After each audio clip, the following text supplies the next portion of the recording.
Welcome to this tutorial on Python web scraping using Beautiful Soup. In this tutorial, we'll learn how to use Beautiful Soup to extract data from websites.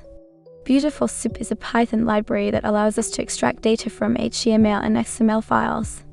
To install it, type this command in your terminal or command prompt. To get started, let's import the necessary libraries. Now, let's fetch the web page using the request library and pass it with Beautiful Soup. We'll fetch the example web page, store it in a variable response, and pass it with Beautiful Soup. Next, let's extract information from the parsed web page. For instance, let's extract all the paragraph tags in the web page and print their text.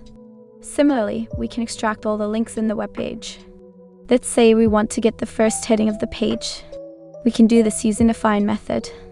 To extract information based on attributes, we can pass a dictionary of attributes to the find or find all methods.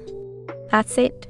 Now you know the basics of using Beautiful Soup to extract information from web pages.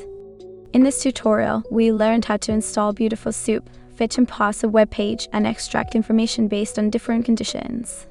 Thanks for watching. Be sure to like, share, and subscribe to learn more about Python and web scraping.